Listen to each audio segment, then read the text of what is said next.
Okay, good people. This is day three of our daily Python test, and we're going to use Python principles for this one. I frankly prefer them to what we used yesterday. So, today's challenge is calculating the middle letter in any string that's been passed in. They say we should create a function that takes in a string, and then we should return the middle letter of the string, or return an empty string if it does not have a middle letter. Let's say, for instance, the string passed was four letters or two. So let's get into it. First off, we're going to create our function, and our function takes in a string as they say. So step one, check.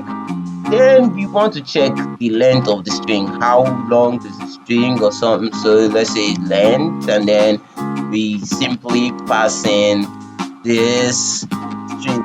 That way we know how long it is or how short, etc.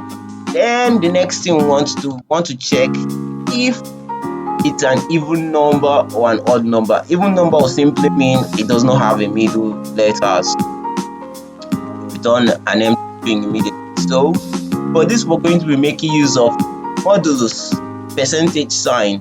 This, now let's work with this. So say len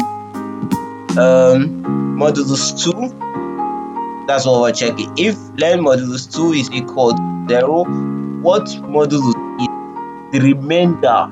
It calculates division and then checks for a remainder. So when we say length modulus 2 equal to 0, meaning it's going to calculate whatever the length is divided by 2, and then check what the remainder is. So if the remainder is 0, then we simply return an empty string, meaning that it's an even number.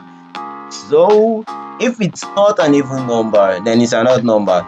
This is what we get working, getting the indexing and getting the middle letter to be printed out. So how do we first off, let us check for the middle letter, very important.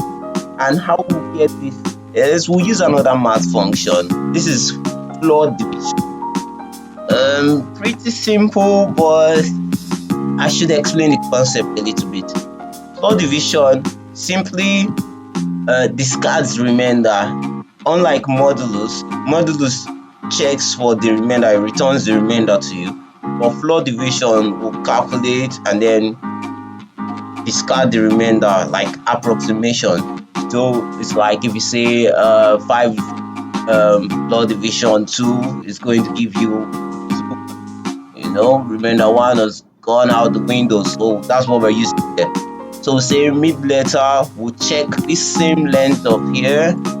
That's the length of the string. If the length of this string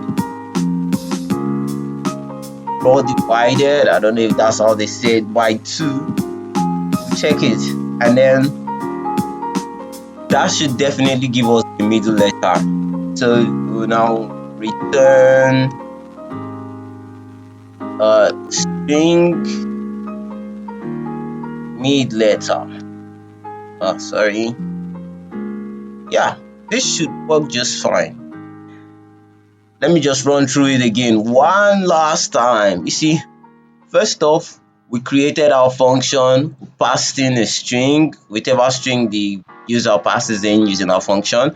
Then we check for the length of this string, because it's crucial for us to find out what the middle one is, etc, etc. Then now we check if it's an even number or an odd number, and I like this particular way very much, because length modulus 2 equal to 0 means we're checking for even and odd, but we're also checking if the string is 2.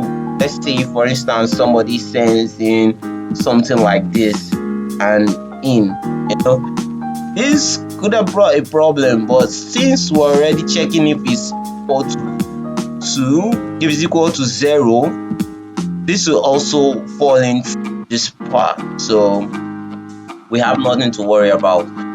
Now, since that's done, then we check among the odd ones, the ones that are odd numbers, what next?